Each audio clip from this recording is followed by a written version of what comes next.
Hey everyone, welcome to the first episode in the deck recap series. In this series I'll be going over decks that I've been playing over the past several weeks or months. You would have already seen many matches that I've posted on my channel, and this is usually a video that I post at the end of my current bout of playing this deck. And I want to go over all the changes that I made and the lessons that I learned over the course of playing the deck. If I've posted 7 to 10 matches on my channel, that means I've probably played at least 50 or 60 actual matches. And so I think I've gotten a good amount of repetition in with the deck to be able to give my thoughts and whether I think this is something that you can make competitive, or this is something that's just a bit more casual, or something you potentially just spike a local F&M with. So I just want to share my thoughts basically as I move on to the next deck or the next brew that I want to get into. So today we're going to be doing a deck recap on Temur Prowess Aggro. Now, this deck was pretty fun to play with, I have to admit.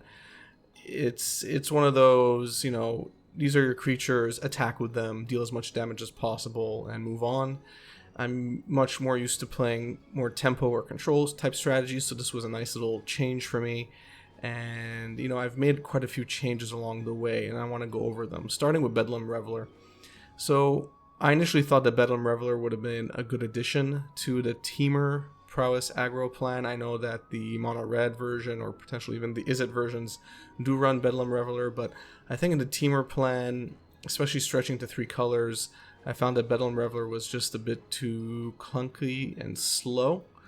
At least the way I see it. I mean, obviously the benefits of Reveller are pretty great, right? I mean, first of all, it's a 3/4 prowess, and that's something you should pay attention to, and it could potentially only cost you 2 red mana, which is great. And the ability to discard your hand, which might even be empty, most likely is, and then drawing 3 cards is really powerful because you're kind of replenishing your gas.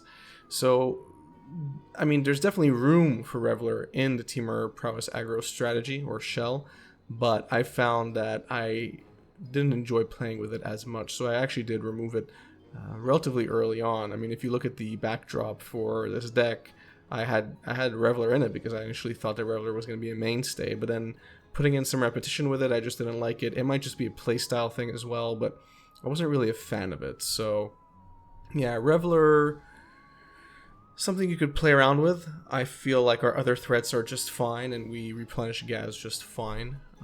If you were to play it, it would probably just be a one-of that you can go fetch with Traverse. I think that works as well, but then the question is, what do you want to drop? Do you drop a Tarmogoyf? Do you drop a Storming Entity? I wouldn't drop any spells, so then it really comes down to balance of threats. I initially started this deck with Delver's Secrets. I thought, Delver's Secrets would slot in. It's not necessarily an aggro creature. In fact, it's purely more of a tempo creature, but hey, Delver's Secrets is my top 5 favorite creatures in Magic, so I think I can make Delver work, but I couldn't. I just didn't feel like what I wanted to do with this deck. Monastery Swiftspear or Soulscar Mage just made a lot more sense in the 1 CMC slot, and pretty early on again, I felt that Delver's Secrets just wasn't doing it for me. It had nothing to do with flip rates. The flip rates are actually pretty good in this deck.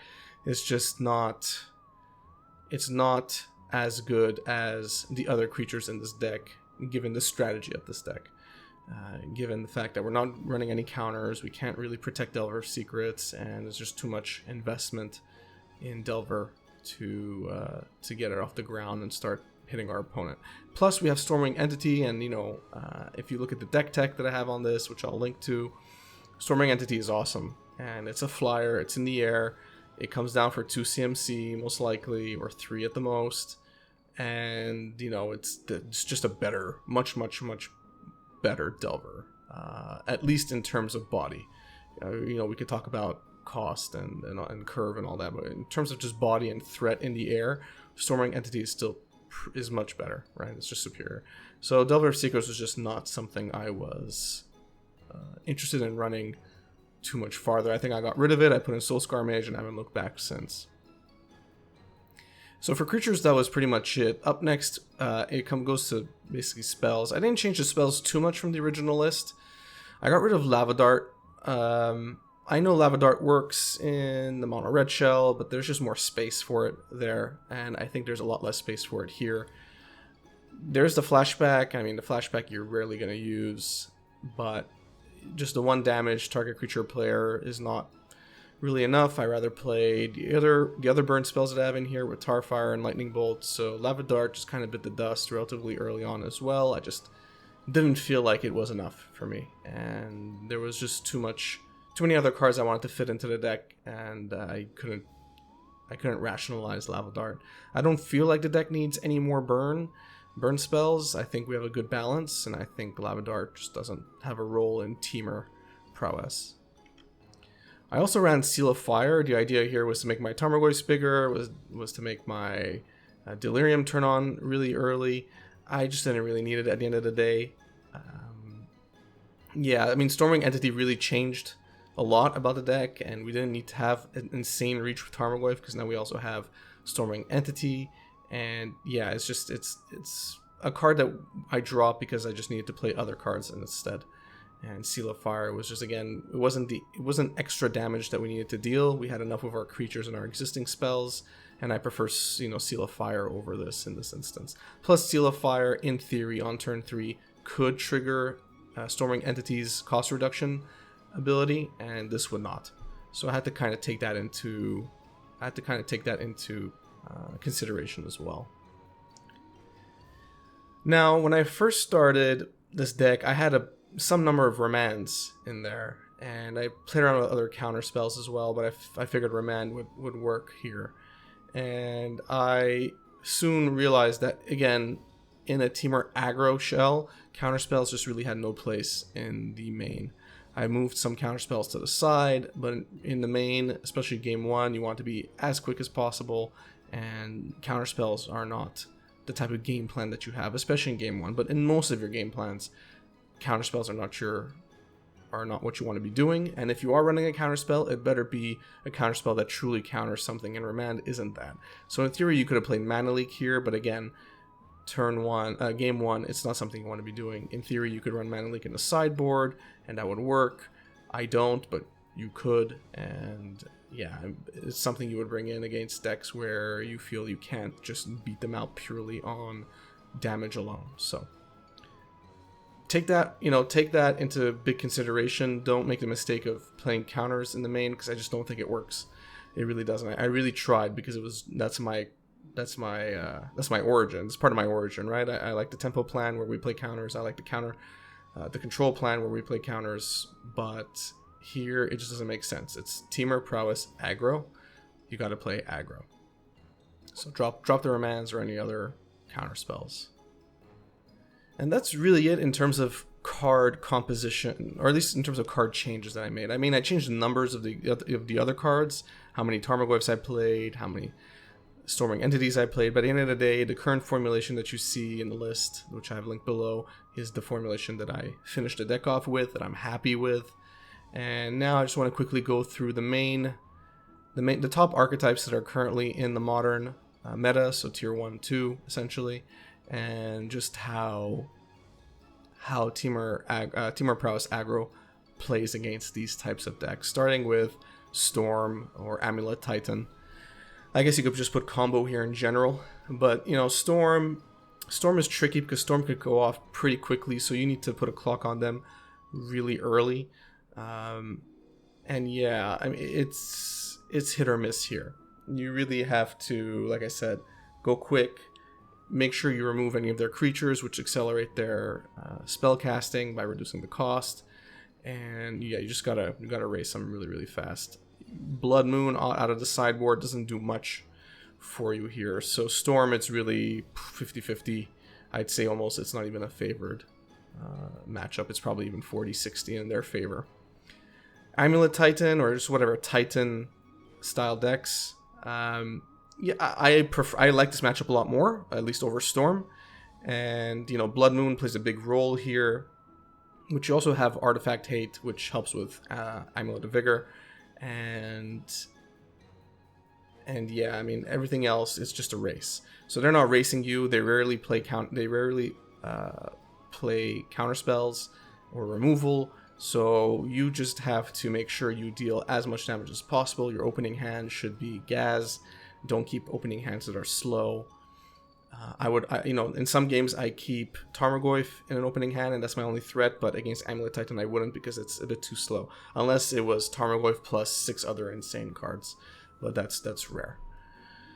But I prefer Amulet Titan more. Bring in those Blood Moons, those are necessary, and bring in the Artifact Destruction, and you should be good to go.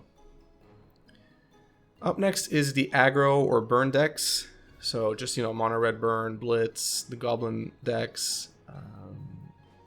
Any combination of aggro, essentially, including humans. So again, here, this is where Tarmogoyf and Storming Entity come into play a lot more. Alright, because your Swift Sphere and your Soulscar Mage, they're only going to do so much against a deck that's already going wide, and probably wider than you, at least in terms of humans, let's say, or even goblins. So against decks like that, your removal is going to be super important, and your bigger creatures are going to be super important. So making sure you're getting to your traverses quickly and getting to your Tarmogoyf or your Storming Entity, that's your main game plan, in particular against burn and aggro strategies. Tarmogoyf will just shut down most major attacks by your opponent because they know that you are going to block their most important creature that's going to die because you have a 5/6 or 6/7 Tarmogoyf, and that's going to shut down. It's almost like a pseudo fog. So Tarmogoyf plays a pretty important role against these matchups, so don't underestimate Tarmogoyf's importance here. I usually rush to traverse for Storming Entity, but at early game I'd almost go for a Tarmogoyf just so you can kind of stem some of those attacks, because your opponents just won't attack in if they can't profitably attack in, and Tarmogoyf kind of stops that plan. Soulscar Mage is also good against, the indestructible creatures. They're few and far between, but they are there, and that can be useful. But the Soulscar Mage eventually just becomes a lightning rod for removal at that point, so it comes and goes. Sideboard, depending on your sideboard, you might have more hate towards aggro decks. There isn't much. I would bring in maybe artifact removal for Aether Vial, but there isn't too much more you can bring in. If you're playing Dismember or some extra removal, you can do that. I would definitely do that. If you're playing a Braid, obviously that would be a great card to bring in. But yeah, I feel against most burn or aggro decks, it's a race, which is true for most of the matchups of this deck. But it's just a race, and making sure you get your removal on time, and dodging their removal as well. You have Temur Battle Rage, you have Mutagenic Growth. Those all help you win skirmishes, so use those accordingly. Save them for potentially winning against a big defender, or a defender that an opponent thinks that's going to survive an attack and all of a sudden they don't. So yeah, that's my suggestion for burn aggro. I would say it's 50-50, which I think is relatively good. Big mana decks. Okay, so here's basically game one. You can win game one, you just have to make sure it's a big burst. If your opponent assembles Tron on turn 3, good luck.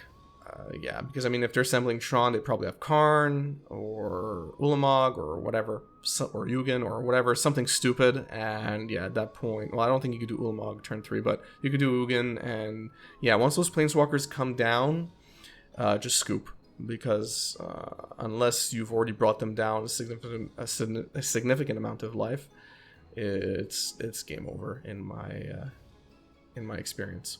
So really, the real tech comes in games 2 and 3, where you're going to be aiming for your Blood Moon. If you have Dismember, you're going to run for Dismember for at least the Eldrazi version of the big mana decks.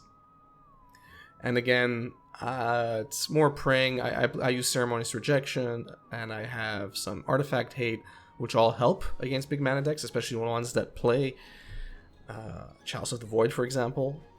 But yeah, it's definitely not a favored matchup, and I hesitate to say 50-50. I think it's more 40-60 in their favor. Yeah, it's not great. Temur in general has issues with big mana decks like Tron and Eldrazi, so Temur aggro is not going to do any better. Again, your best bet here is just to race them.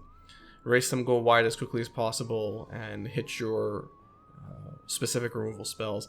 Blood Moon will essentially nerf them, assuming that the rest of your hand and the rest of your board state is healthy. So keep that in mind. Not Magic. So when we're playing Not Magic, again here, game 1, it's hard. It really is, because Not Magic decks usually they can start off seemingly slow, and then turn 3 they have 16 creatures on the battlefield, and they're all 3/3s or 4/3s or whatever, and it's essentially game over. So game 1 is a race. I've won plenty of game 1s with just having proper removal in the right time, and then just swinging in and dealing damage. Your opponent is usually not playing that much removal. They only really have one removal spell that they're playing, and that's usually one of their finishers. So yeah, in this instance, game 1 might be a bit of a wash, but you can win. I think game 1 is easily 50-50. I don't think it's something that you're definitely going to lose. Games 2 and 3 really come down to your sideboard for sure. If you won game 1, great. That actually relieves a lot of stress for you, because it gives you at least another 2 games to eke out a victory.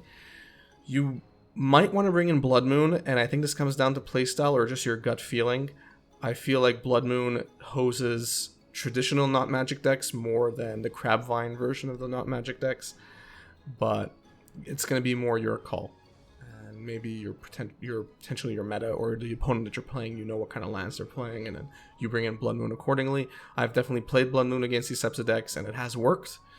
But again, it has to be Blood Moon turn 3, and ideally you're on the play. If you're casting Blood Moon turn 4 or 5, it's probably already too late.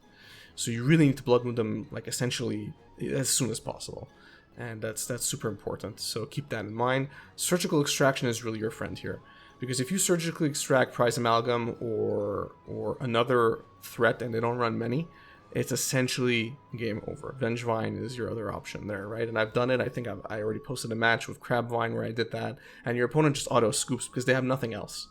They're not going to be able to recover fast enough to deal with that kind of removal, because you're not just removing it from the graveyard, you're removing it from the game. You're removing everything from their hand and their library. It's all gone. So yeah, you're going to lean really hard on Surgical Extraction. I run 3 right now, and you might want to run 4 if you feel like your particular meta is really heavy on Not Magic. So keep that in mind.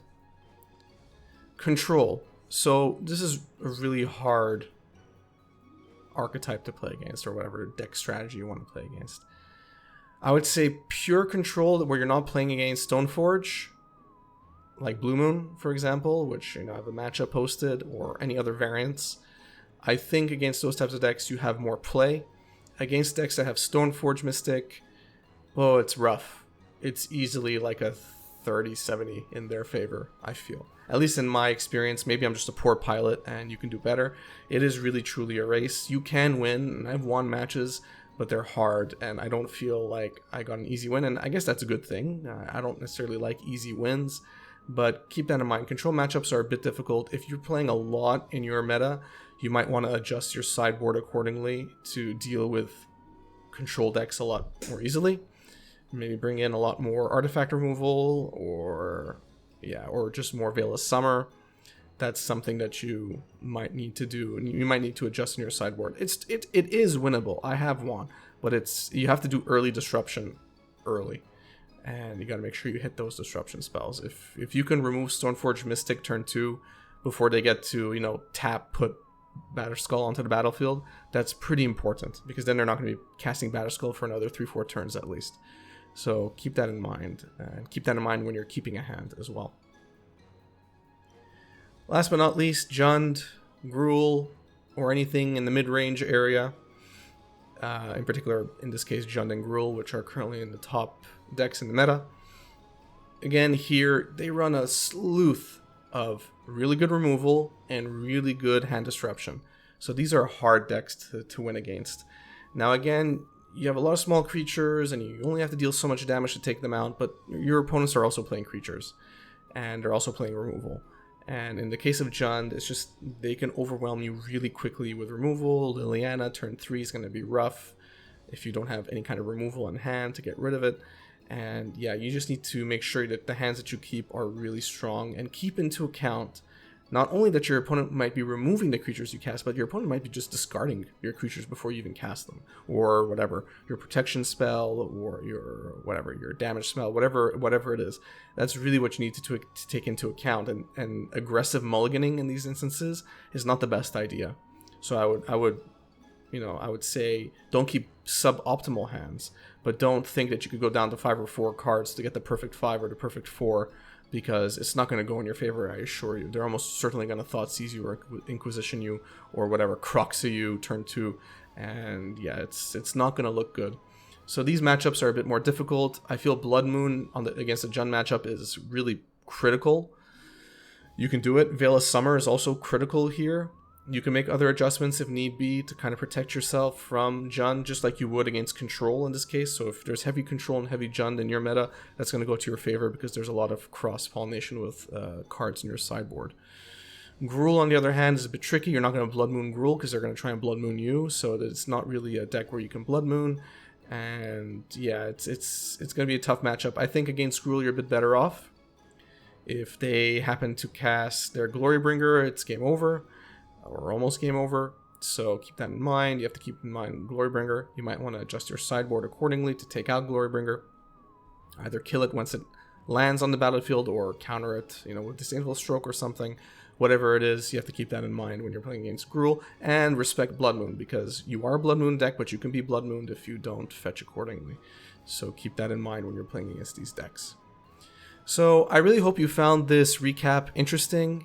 I think this deck overall is fun to play. I don't think you're gonna, win a PT with it. I don't think you can necessarily win, a local high-end tournament with it, but you might. If you put in enough repetition in it, if you put in enough thought into the composition of the cards, adjust it to your local meta, adjust it to your play style, it could be a really fun deck to play.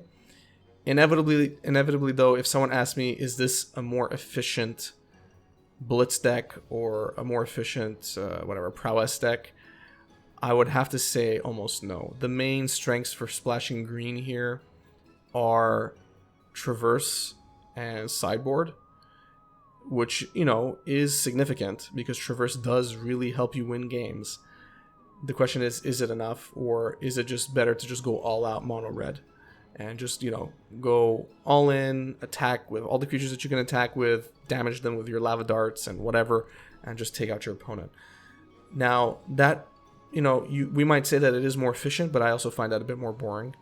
So if you want something that has a bit more play, has a bit more thought process to it, then I think Temur Prowess Aggro might be something you want to try. You might find at the end of the day it's just not enough, and that's fair. So that's why I would put it more in the fun range or semi-competitive range. Definitely not fully competitive. This is not something I would sleeve up at a GP. But maybe I would. Maybe I could, but it wouldn't be on the top of my list. I think I would be doing Temur or Hooting Delver at that point. So if you enjoyed this video, give it a thumbs up. If you enjoy my content in general, please subscribe. If you have any insight at all into this deck, you think I missed something, you think I want to expand more on something, I would love to hear from you in the comment section below. I try and be very active in the comment section. So yeah, I really like hearing from you guys. Thanks and have a good one.